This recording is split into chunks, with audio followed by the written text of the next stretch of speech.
to give us a few remarks.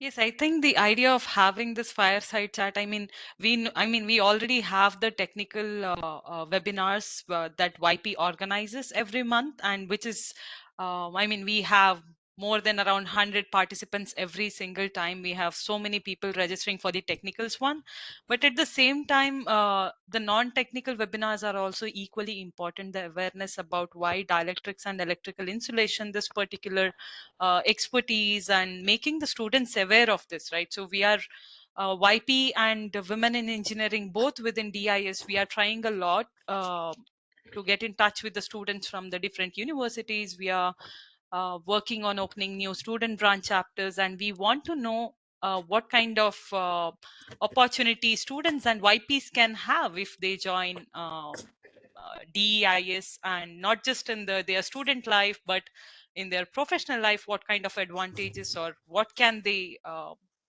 look for when they are graduated, when they are transitioning from student to YP?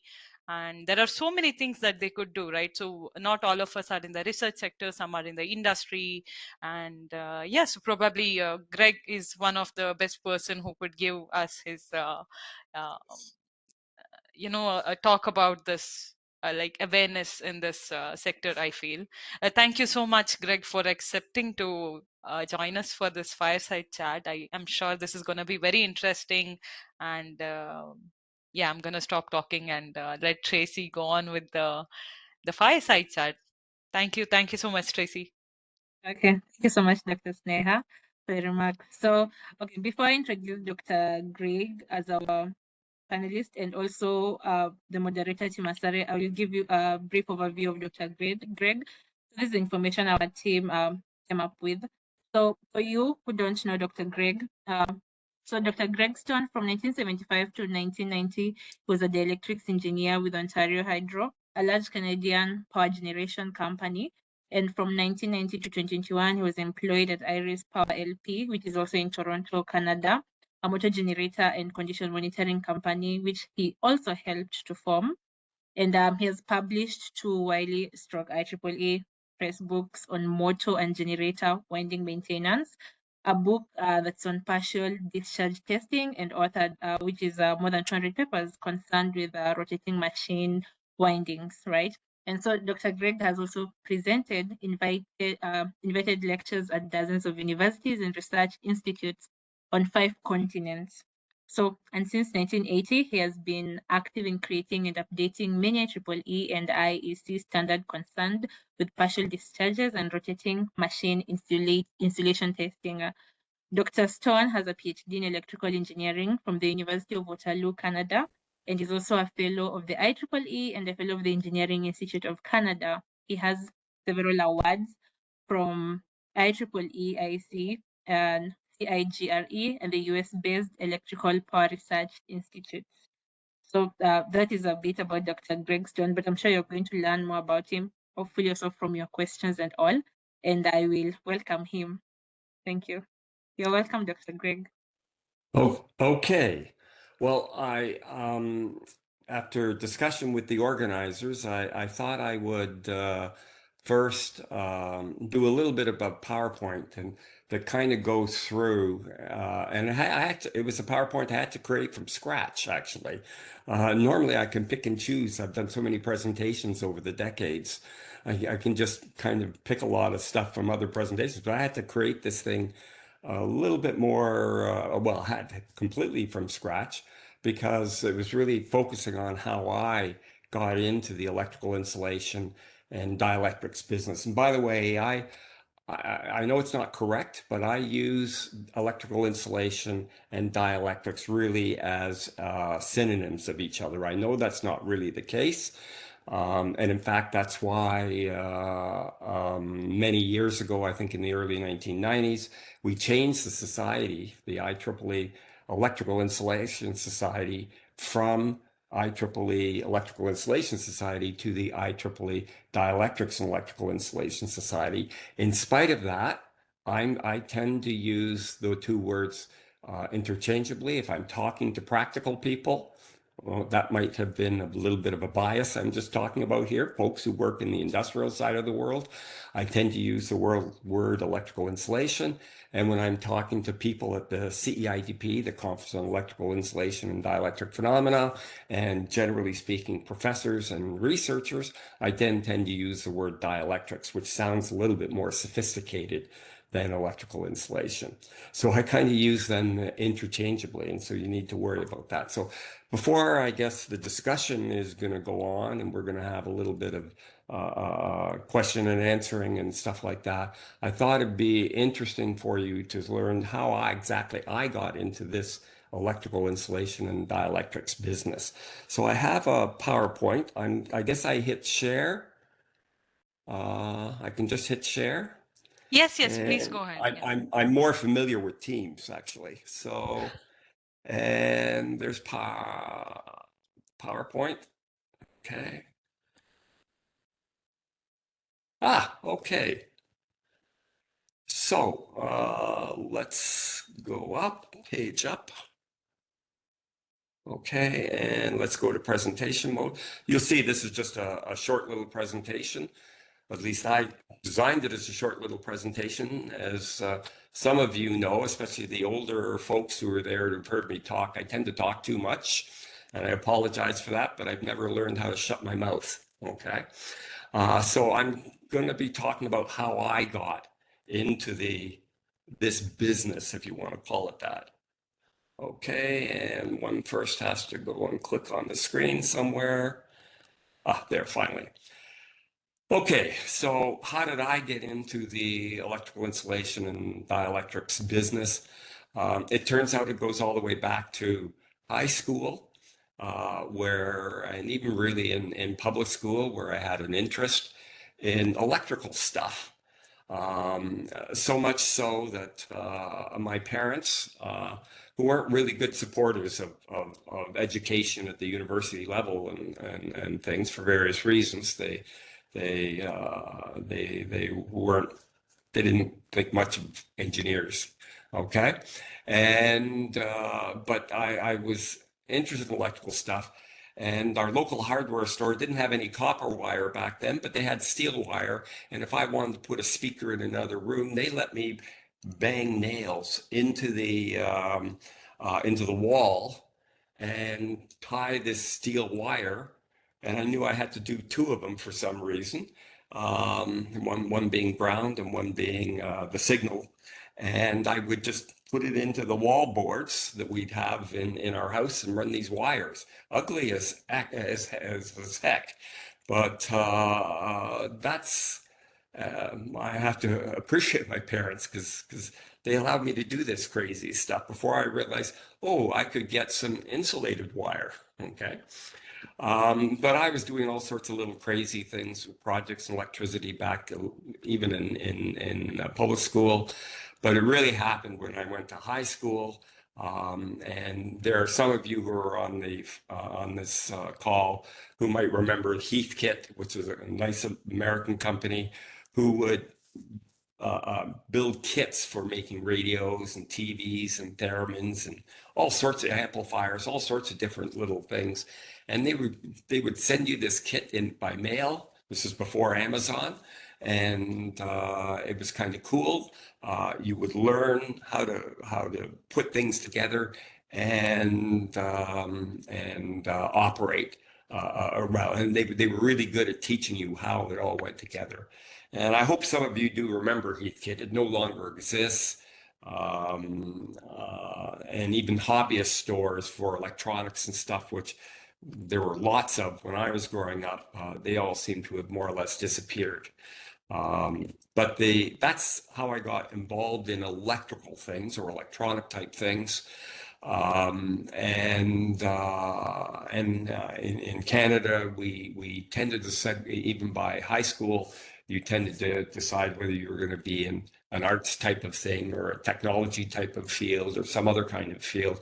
And so I had decided I wanted to be in an electrical thing. My parents thought that meant I was going to be an electrical technologist, an electrician or something like that, something to people who did something useful. They could not understand why I wanted to be an engineer, and I didn't know at that time either. I knew nothing about what professional engineering was and all that kind of stuff. But fortunately, my guidance counselor at my local high school in Toronto said, "Hey, you should go to an engineering school, and here's all the electrical engineering schools around because you have a great interest in that, and that's going to help you." And I can't remember her name now, but she was the one who encouraged me to apply to university, even though I already knew at that point that my parents were not going to fund that at all. And the real reason was because my father was a car salesman, and he hated selling cars to teachers and engineers because they wanted to know what they were buying. Okay. And he knew nothing about how a car worked. Okay. So he really hated us kind of guys.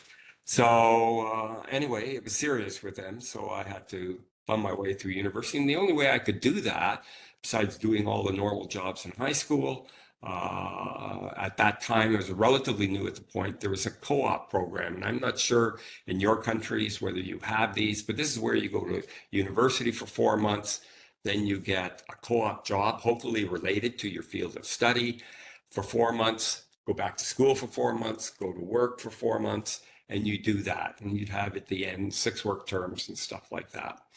And I went there because that allowed me to go to school for 4 months, and then I would go immediately to work for 4 months from the January to May term, and I would earn enough money for tuition and housing for the next term. And so that's why I got to my particular university, just because it was the only way I could afford it. Okay. And then this is where luck really started happening. So how I got into the business of electrical installation was just luck. Okay. Even though I'm still really interested in it, and even though I've been retired for a number of years, I still want to participate as I'm able to and as my abilities allow me to. But what happened is I got hired for a co-op term to work with a company called Canada Wire and Cables, long since gone. And it's now a Costco or something like that. The plant, but they made both power cables and they made telecommunication cables. And now almost all of you listening to this would, at least the younger people will know, well, you use fiber optics and you use satellites for communicating lots of telephone signals. Well, that didn't used to be the way. One of my first jobs, because we were having problems at the company at that point with making splices that had all the right properties and stuff. And so I was sent to one of our sister plants, and I had to splice 2,400 pairs of telephone wire. And that was quite interesting. And but it's there I learned how important insulation was, because back in those days, if there was too much capacitance between the pairs of cables, you would get a lot of crosstalk, and you'd hear other conversations besides the one you expect to be having on your phone. There would be other conversations occurring.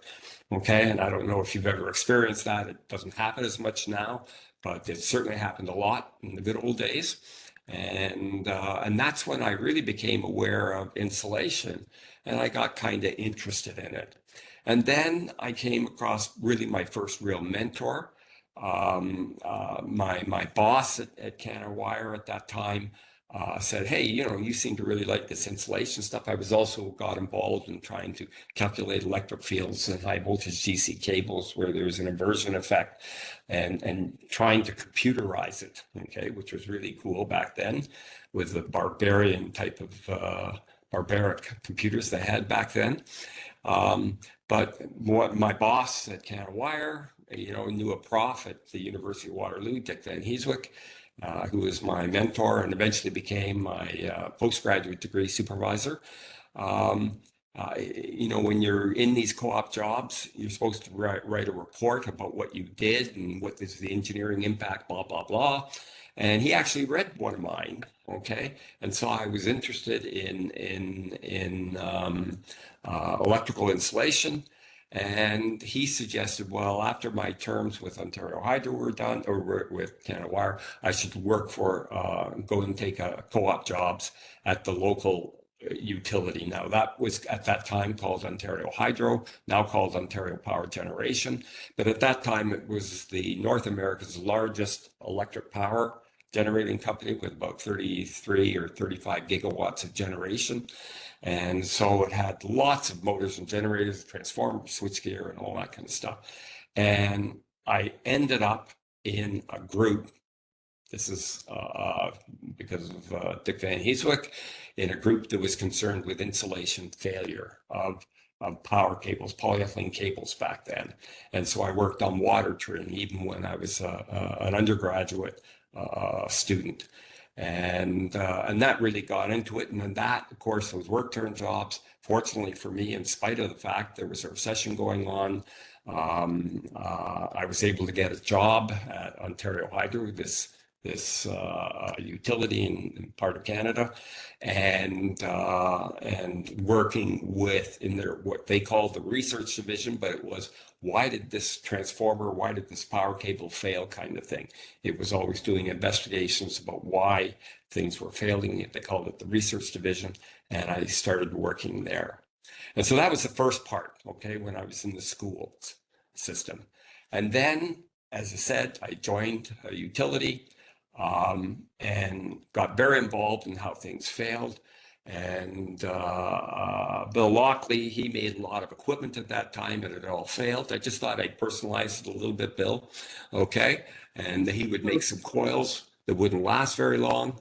And so eventually I got very focused in, and my boss, Mo Kurtz, who was my real second mentor in my career, got me into the field of rotating machine insulation, and trying to understand some of the failure mechanisms. There have been big changes in the insulation materials in the mid 1970s as we moved from the older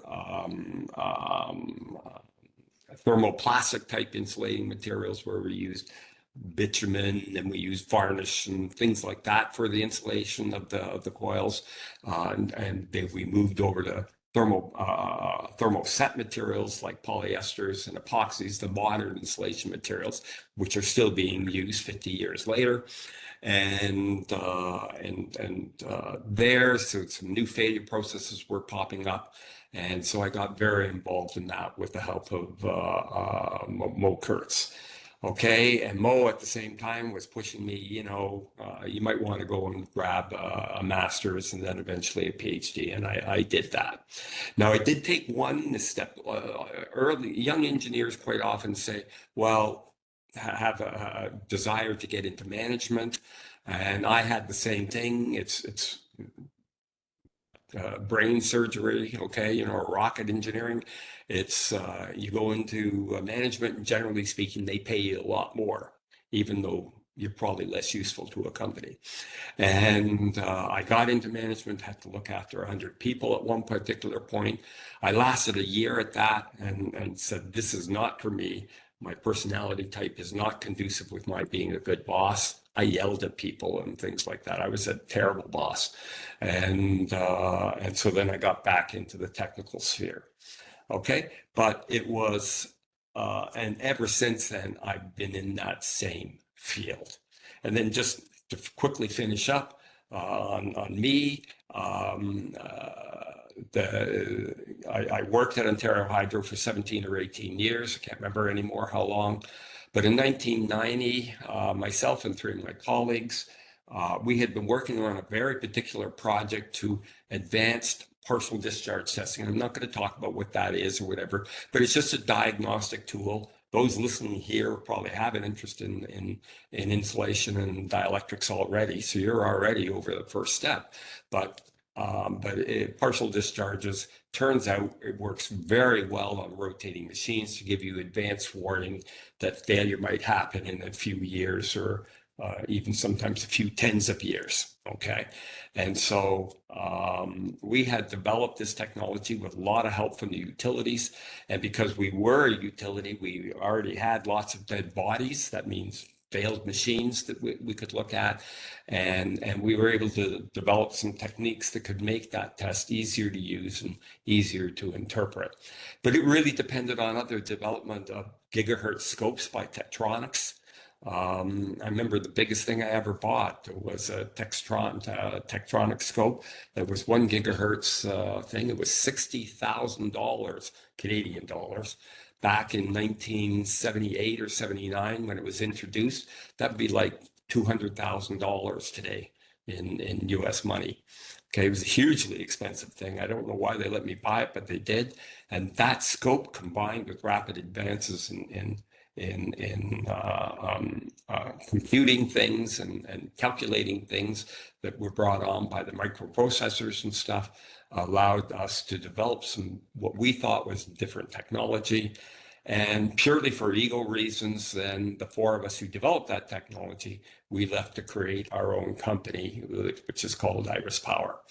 And that was in 1990, and then I worked there until I retired a few years ago. Okay, we were not natural entrepreneurs, and we can divert into this topic if you want. The four of us were never people who would want to go out and create companies. We just thought we had really developed something special, and we thought it'd be really helpful to industry. And I'm happy to say I think we've saved utilities billions of dollars in avoided catastrophic failures and avoided unnecessary rewinds and stuff. So that was the ego thing. But basically I'm saying was I had a lot of good luck along the way. I knew nothing about electrical installation when I first started down this path. It was just the help of mentors that got me focused in on this field, and that fortunately I found I was very interested in it, still am interested in it. Okay, and so that's really my story. Of how I got there and how I got into the field of electrical engineering. But of course, we know insulation and dielectrics are used in a wide variety of things. But the real problem is it's always a subcomponent or a component of something bigger. Okay, so you're building a transmission system. You're going to need either overhead transmission lines or power cables or gas insulated transmission line. If you're building a motor or generator, you're to make electricity come out the end, that's what you're building is the generator or the motor.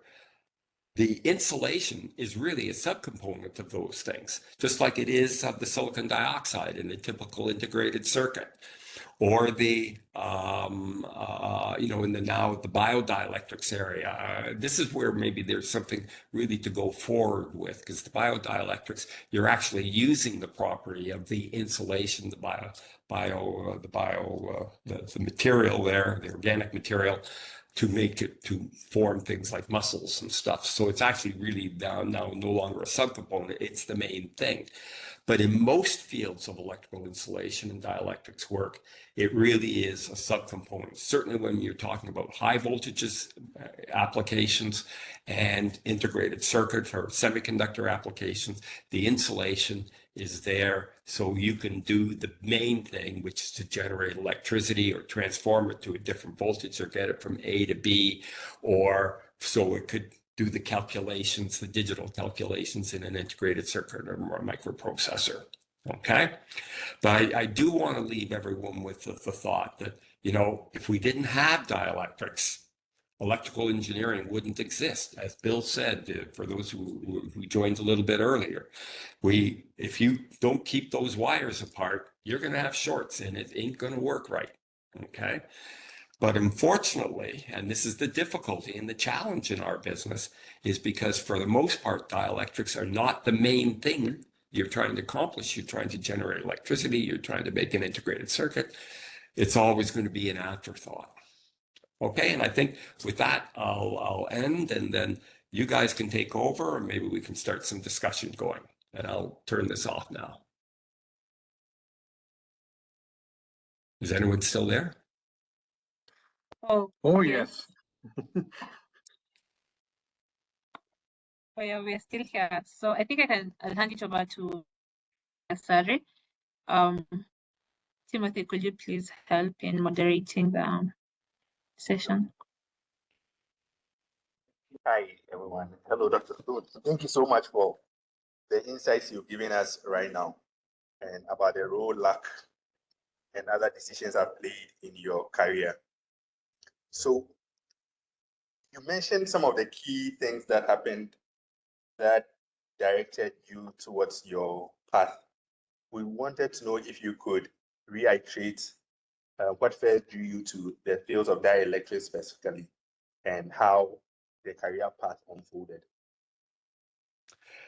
Well, as I really said already, and I apologize, I probably should have sent that little PowerPoint out, but I just kind of created it on the fly, is that it was really just luck. For me, it was luck. Maybe some people would consider it torture to be directed into the electrical installation and dielectrics field. But for me, it was luck because it's something I enjoy, still enjoy, okay, 50 years later.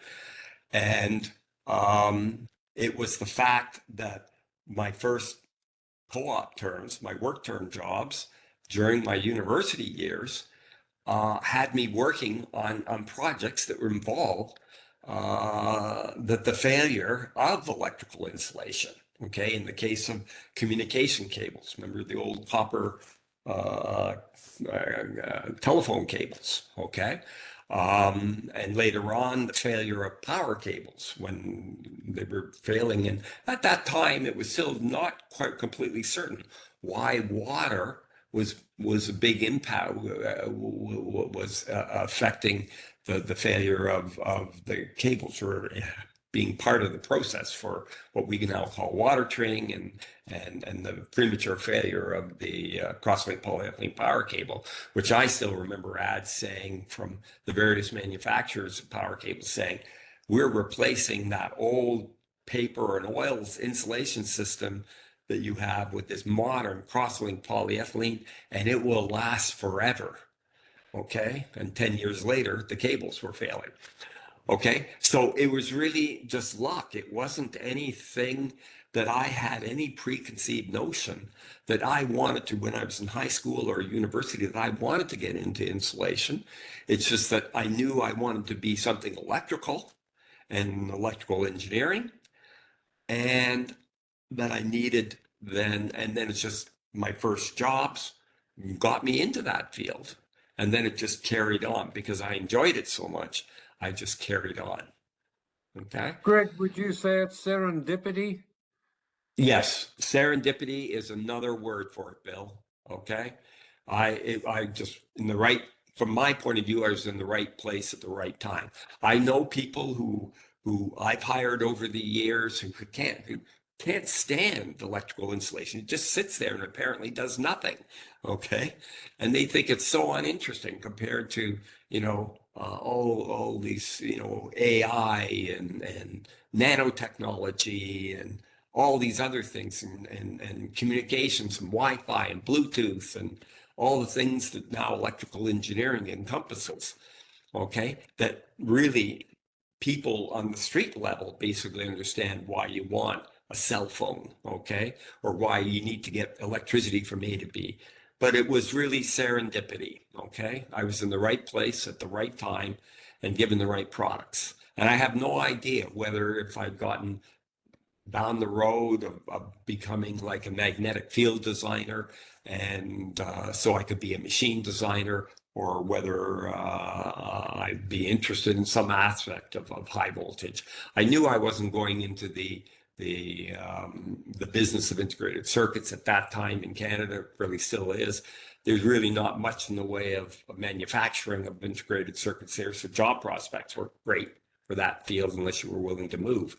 Okay, and so I knew I wanted to be something in the power engineering business, but then I got into that subfield of dielectrics is serendipity. If I can butt in once again, I think you're probably a little bit like me I'm probably a little bit like you perhaps, in that somehow I've found people who are prepared to pay me to have fun. Exactly. Yeah. Because when you get to a certain age and you get to a level of expertise, then one can become a consultant. Okay, and this is what Bill is referring to. And then you get to work at trying to understand, why did this not work? And why did it fail prematurely? And that's fun for some people. Okay. And I'm one of them. And Bill's another. And there's others. I'm sure Paul Gaverson. I see he's here. So any Wonderful. other comments or questions? Yes, I have another question. So in your view, based on your experience, what would you say are some of the biggest gaps in education and even awareness of dielectrics based on your experience? Yeah, well, this is the thing, and maybe this is the wrong group to talk to, because by the very fact that you are calling into a webinar that is hosted by the IEEE, and in particular hosted by the Dielectrics and Electrical Insulation Society, you've already found out that there's a field called electrical insulation and dielectrics. Okay, you already know that exists. But in fact, what about all the other people who have already chosen the electrical engineering field? They don't even know it exists. They know in principle we got to keep the wires apart. Okay, we can't have electrical shorts, but they don't even know it exists, and I don't know how to attract them. Okay, I have my niece's daughter, I guess she's a grandniece. She went to the same university, electrical engineering. She's now in her third year there right now, and she is working away. But when I try to get her interested in electrical insulation, she is supremely bored with that. Okay, not interested at all.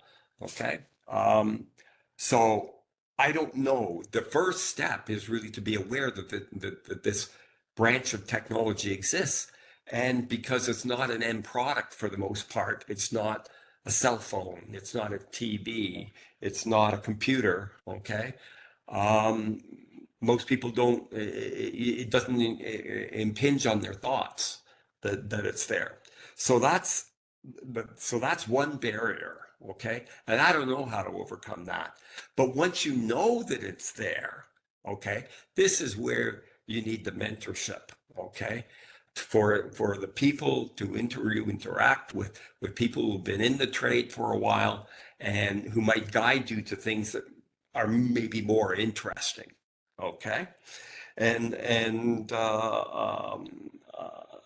but it's no doubt, if you even already decided you want to be in the electrical engineering field, um, that it's just not, most people are going to be attracted to the higher profile things like the cell phones and communication and all, and power, maybe even power engineering, although that's gone through ups and downs over the years. Okay, so I don't know how we can really solve this. Even the textbooks and stuff. There's not very many courses out there. Some universities had courses. I was fortunate that we had a course in high voltage engineering in my fourth year. I was able to take, but I know they struggle to put on high voltage engineering courses and attract students into that. Okay, and I think the only thing we can emphasize, hey, the insulation in a way is the bedrock. Okay, and it's so critical. And like, I like going around and telling people, motors and generators, sure, there's a lot of mechanical reasons why they fail, but still 50% of the reasons why motors and generators, which is my field, why they fail, are due to some electrical insulation related issue. Okay, and this is where the mentorship comes in. Okay, maybe other people have other comments or suggestions of how to improve that. I'm sorry, this is sounding very negative for me right now. Oh, no, no, Greg. Actually, it's good that we are addressing this problem at this point. We are talking about it. I think that is the first step to take. And for example, Tim, who's moderating the session here, so he is also in one of the universities in Ghana, right, Tim? So Yes. he just mentioned to me that there are students that are interested, but unfortunately they don't have that professor who, I mean, they would Right. want to take up this project. So what is the problem we are having right now is if the professors are interested, they are going to push the students about taking this kind of domain. But if the professors are not working in that sector, then they would not motivate the students either. Yeah. But, and maybe insulation has gone through a bit of a trough over the last few years. What I mean is it's not as appealing, okay, to many people. And the desire for studying insulation as in its own right, as opposed to just being a component of some larger piece of equipment. Okay, but I think things might change. I remember dielectrics and electrical insulation were very popular in the days in the U.S. It was in the 1980s, and there was a big one of the presidents down there was pushing something called Star Wars, and it turns out a lot of the limits of when you're going to the limits of electrical engineering, what's really limiting you is the electrical insulation, that it hasn't got the high enough melting temperature or not enough mechanical strength or can't take fast temperature changes and stuff. And there's no doubt, and it's not a good reason, but I think you're going to see a lot more invested in military research in the next few years. And although that's for the military, and there's people are pro and con on that, but there will be the knockoffs. And I think the professors realistically can only be really interested in things and wanting to get students into the field if there are people who are willing to sponsor that research, whether it's through government or private companies, wanting to make sure there are people who can do this stuff. Okay.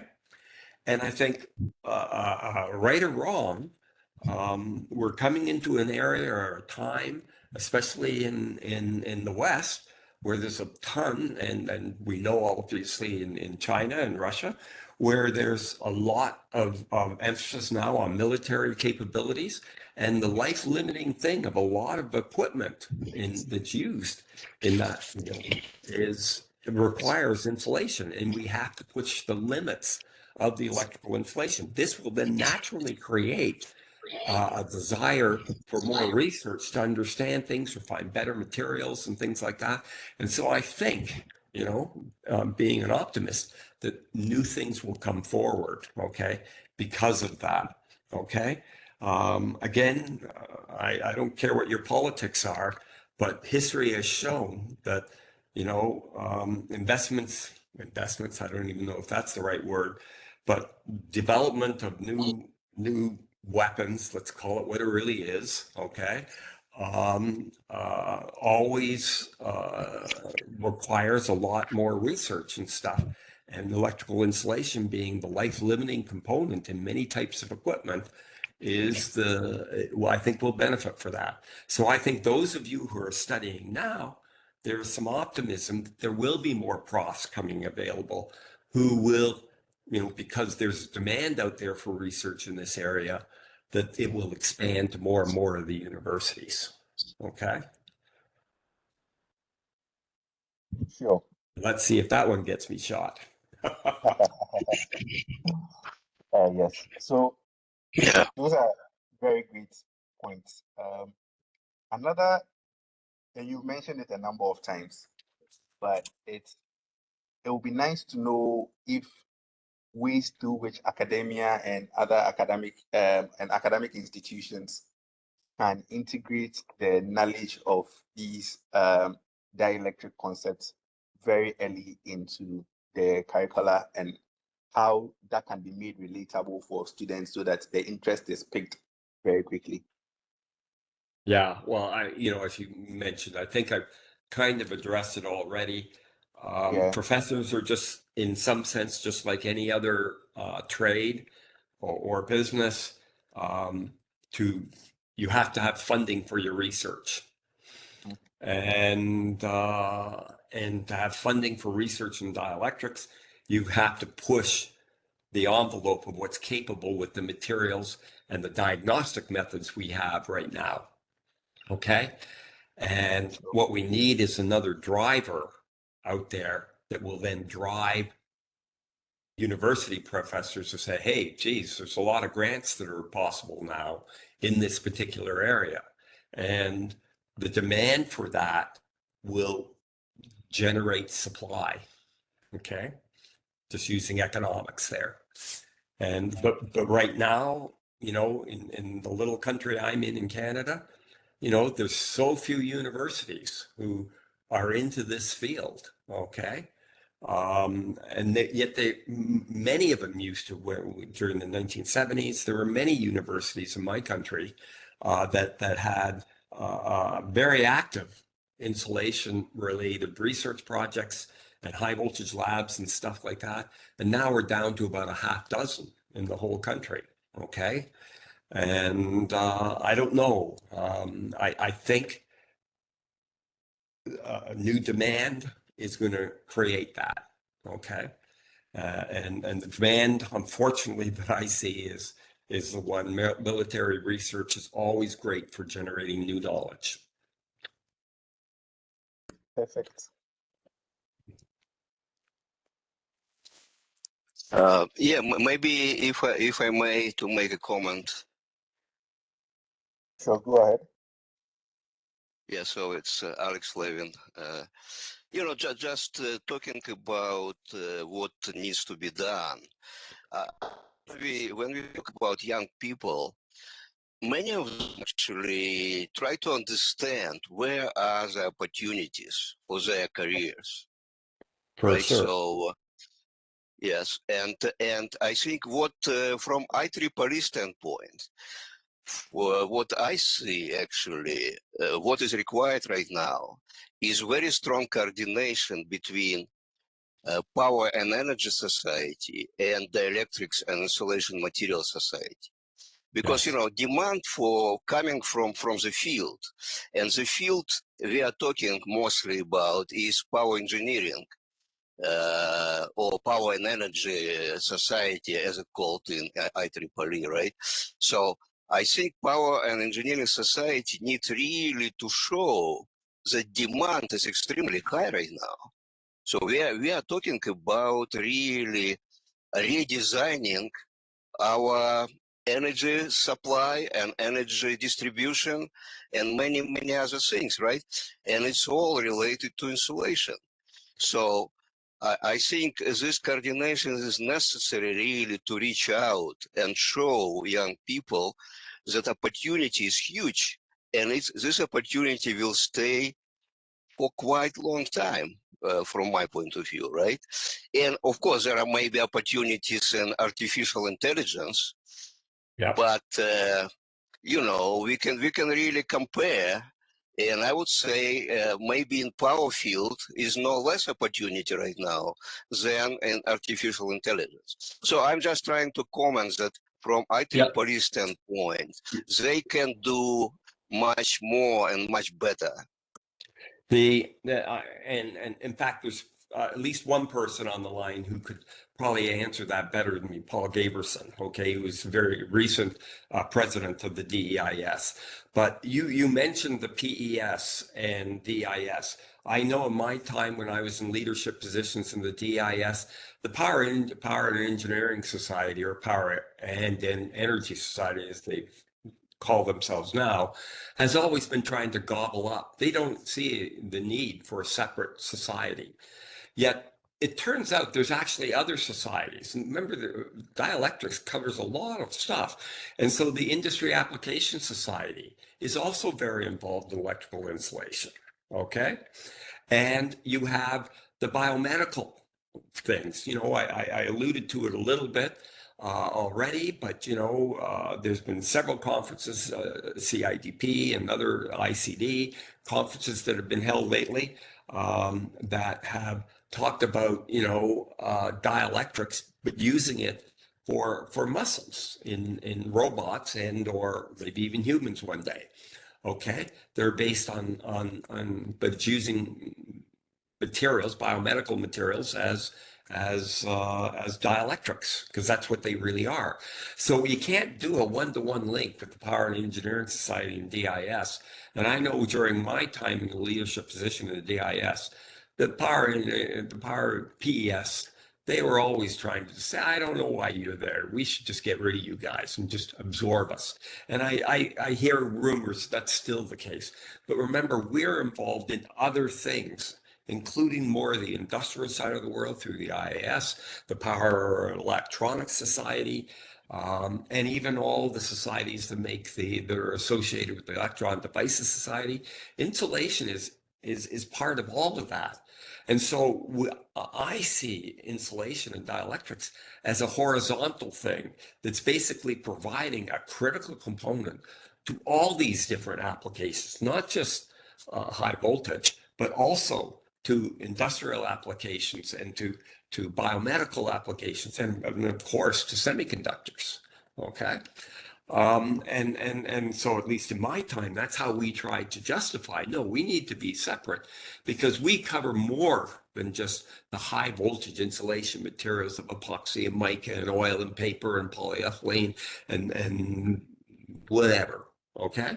So, I think, I've always been a staunch supporter that we need a separate society so we can concentrate on things that are more broadly interested than just the one field. Okay, I see Paul just put up his hand. I see Matthews also put up his hand. But Paul, turn on your microphone, Paul. Hey, Paul, do you want to go ahead or I can ask you a question? Okay, Matthews, you can go first, and then Paul Okay, goes after you. Yeah, I can go first. Thank you so much, Greg, for sharing your experience. I want to ask you about the research of dielectrics in North America, since you are also located here in Canada. Mm-hmm. So for me, especially after working the flip book on CIDP that you help the YP team a lot. It seems to me the dielectric research back in 1950, 60 was like a popular topic. You see Nobel Prize winners giving a Whitehead lecturer on our society. Then you go to early 2000 up to now, you just see only a bunch of academic professors giving a talk. So I have two questions. If you see the dielectric research in North America, it seems to me it's declining over the time. Now, mainly Asians, especially China, is taking over. Yes. You see that transaction on dielectrics, it's like only universities in China leading the papers. So in your opinion, do you think the dielectric research in North America is declining, and what's the reason for this? And what should we do to bring back the interest to North America? Well, Thank the you. second question, I think it's going to come back, okay? Because what was the big driver back in the 50s and 60s, now that is before my time, okay? I became involved in the field in the early 1970s, okay? But the work and big people like Edison and Lamé and a lot of big people, they knew if they were going to make better transformers, bigger generators and stuff, that the critical weak point, the critical link in all of that was the insulation. Okay. As I like to say, insulation melts at a far lower temperature than copper or steel. Insulation, the tensile strength of insulation is, in most cases, far lower than the tensile strength of copper or steel.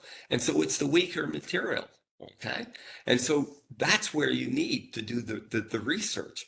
And we still needed to, after the Second World War, there was chemistry advanced so much, being made so many new kinds of materials available, that there was a lot of need for both creating those materials and for assessing them and diagnosing their condition and all that kind of stuff. Okay, and there was such a demand for it, and and very big names, as you know, not only just in the academic side, but also on the electrical installation conference. We had the Golden Omega Award, and the Yeah. winner of that in the good old days were the people like the head of GM, okay, and the heads of 3M and stuff like that would come and they would accept the award, okay, for their contributions to supporting electrical insulation developments over the decades, okay.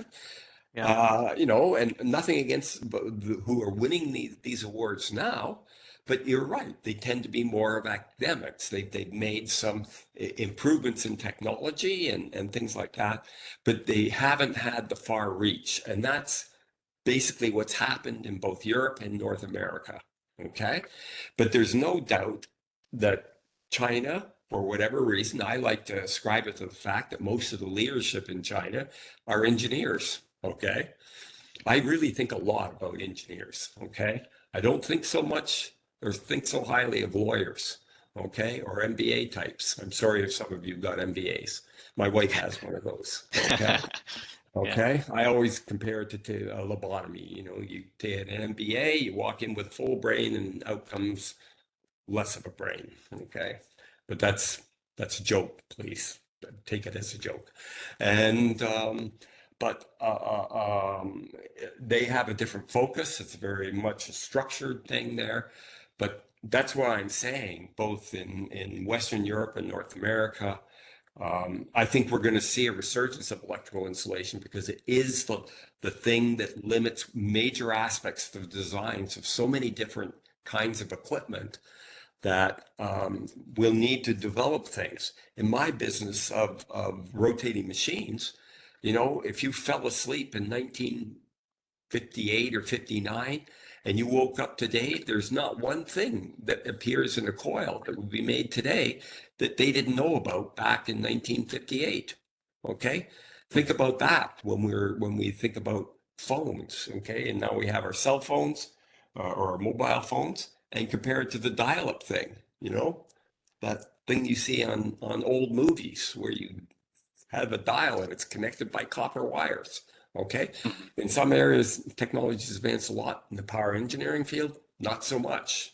Of course, people say it is and all that, but I think we're going to see a resurgence in the dielectrics area because we have to push the limits of some things, and the government and large industry, I think, hopefully will start seeing that and start funding it. Then the university professors will do what they're good at, which is saying, okay, I have some ideas in this, and then they'll go out and win projects and grants, and then they'll be able to hire more students, undergraduate and graduate students, to perform those projects, to work on those projects. Okay, so that's why I say into the future, it's not so bad.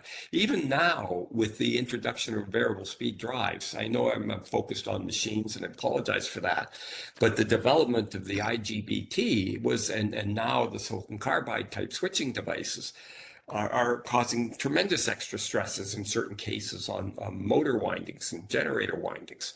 And so we're having to do more work there, especially on the lower voltage motors. Okay. So, you know, the 400 volt motors. So I think things are not as dire as you think. I think there is some prospects for improvement. The problem is what's going to be the time lag. Okay. Between somebody says, hey, I need a new kind of a rail gun and we're going to have to work at this kind of dielectric stress. And then, okay, who's got the ideas that we can design an insulation system that can work at, you know, 1 megavolt per millimeter or something like that. Okay. And so I think things are better in China and certain other countries. The R&D is much more favored. You're not just buying companies and selling companies, which is what progress seems to be here, at least in North America. Okay, but where you're actually trying to create new things. Okay, requires R&D, and some countries are just organized different, and they just do it because they're doing it. and probably correctly. But ours is a different system in North America, and therefore we're going to have to wait for that demand to come naturally. But I really do believe it will happen. Okay, so don't be so, geez, will there be a job waiting for you? I think Yeah. there will be. Okay. Yeah. All right. Thanks, Greg. Paul, did you? Okay. Okay. Paul's saying his WebEx doesn't like his computer. He can't get his microphone going. Okay. Over to you, Timothy. Great. Greg, Unless there's other questions. Thank you so much for the insights that you shared. But before you go, we wanted to know if you had any final remarks or advice, particularly for young professionals and students who joined today's call. You've already mentioned a number of things that have happened in your career, the role of luck, the perspectives that you have for where the field is going. But we would also want to know if you had any parting words for the team here and what would be a good entry point into the field as well as your last words. Yeah, well, there are clear areas where there's lots of R&D still going on. I already mentioned one of them is the biomedical area. Okay, although it's still very much in the research rather than the commercial application sphere. I think that's an interesting subject. I think insulation systems in transformers and rotating machines at lower voltages, when you do have converters, that's an interesting field. Again, still staying with the power engineering business. I think we're going to see a lot more in the way of DC, transmitting voltages or currents via DC rather than AC. And DC creates a lot more, strange electric field effects that happen that I don't want to get into here, inverted electric fields and stuff like that. And where partial discharges are not so much a part of the failure process. I think those things in the long term are going to be really good active research areas. I think, again, I preface it with whether it's right or wrong. I think we're going to see a lot more government involvement as there's various forces creating the need for advanced weaponry. Okay. And dielectrics is a very major part of that to make that work. And it's a limiting aspect in many cases. I've seen it myself. Of course, I heard about it after the Second World War. And then I saw it again during the Star Wars program in the US, where there's a huge jump in dielectrics research back in the 1980s. I guess it was President Reagan who was proposing that. And I think we're going to see the same thing, okay? Not for the right reasons, but it's going to be there. I'm not in favor of following the pack, okay? There's a lot of research now going on with AI, okay? And it's a relatively easy field to get into. It's sexy, okay? If you take it from the thing that it's popular, everybody on the street knows about AI. I'm giving a paper next week about maybe why it hasn't worked out so well in my field. A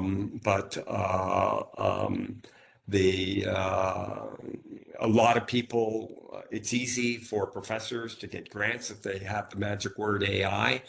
20 years ago, the magic word was nanodielectrics. There are fads that hit our industry. AI clearly is very, very important to some things and will make a tremendous difference. Okay, just think about translating from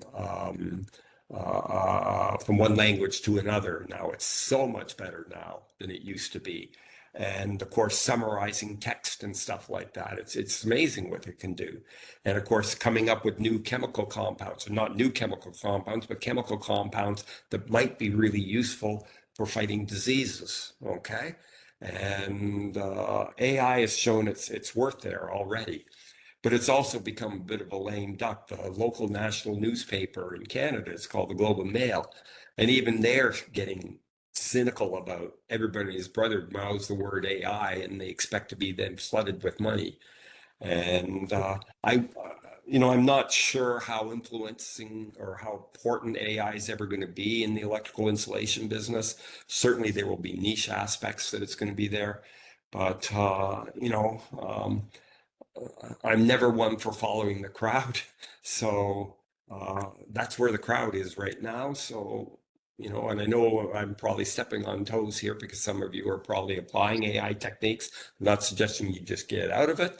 I'm just saying, hey, a lot of people are going down that same path, and then you're going to have more competition. Okay, I'm talking like an employee now, okay? Whereas, no matter what, when you're in a company, you're competing against others who you work with, okay? If your goal is to get promotions and become a manager or something scary like that, okay? So that's about the only advice is from a negative sense is that maybe AI aspects of insulation. I'm not sure how useful it's going to be. I certainly haven't seen, in my opinion, I stress it's my opinion, really good AI applications in the dielectrics business yet.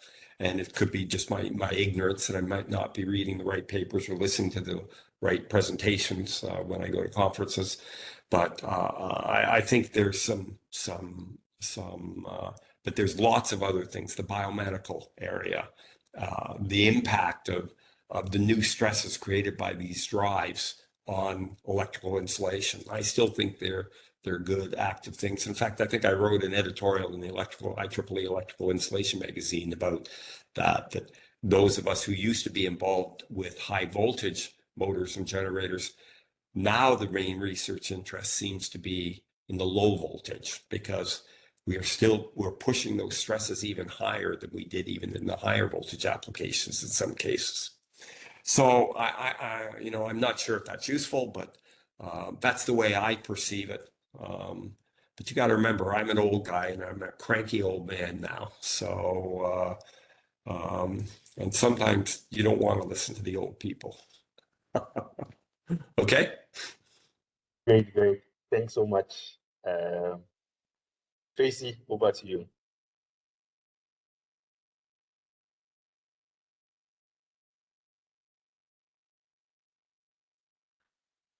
Turn on your microphone, Tracy. Thank you. Oh, I was having issues with my network first. Apologies for that. So right now I would like to welcome Roshali to give us a final summary of our session. Yeah. Thank you, Greg. It was very nice listening to you. And I am also an electrical engineer, and I could see that yes, dielectric plays a very important role. When you said that motors and generators, you said that they don't work right because of the insulation. It's same thing happens in the battery management also. I could see that yes, because of the dielectrics, there are many problems and there are many issues coming up. So you rightly said that yes, it is very important, this DEIS. And not many people really know about the dielectrics, especially compared to the other parts of electrical engineering. And we need to bring this topic into the classroom. And you are very lucky enough to get it at your early stage and create better learning resources and show how student why it matters. So the key is if the students can see how dielectrics connect to the things like renewable energy, electronics, or sustainability, they will be more curious. And to make most of these universities and industries really need to work together. And finally, having a mentor can make all the difference for young people starting out. So it's about guidance, encouragement, and opening the doors. And if we keep the field diverse and welcoming, we'll always have fresh ideas and creativity. So in short, spread awareness, inspire the next generation, drive innovation and support each other through mentorship. So that's how we can move this field forward. Thank you, Greg, for this wonderful session on the dielectrics. Thank you so much. Thank you very much. You're welcome. Thank you so much, Roshali, for the remarks. And Dr. Greg, again, thank you. We can't thank you enough. This has really been an elective session. I'm a mechanical engineering undergraduate student in like I don't like mechanical engineers. Why? Because actually, they always blame all the failures on us electrical guys. do it. Yeah, I was actually doing electrical engineering, then I switched to mechanical because of my interest. But I still have interests in electrical engineering because even most of my projects involve IEEE courses that I've taken. So yeah, I actually collaborate with them well. Anyway, so to everyone, I will I will request all of you to put your videos on and take a photo of our session.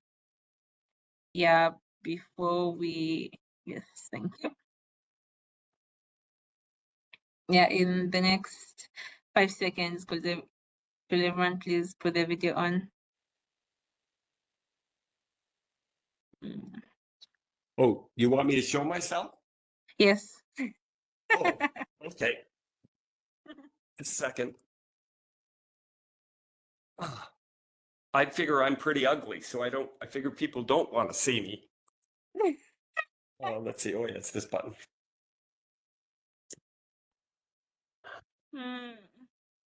Okay. I thought you might be having internet issues, so I didn't go to say anything. So I was just wondering whether it's your internet issue or is mine. Nah, I'm ugly.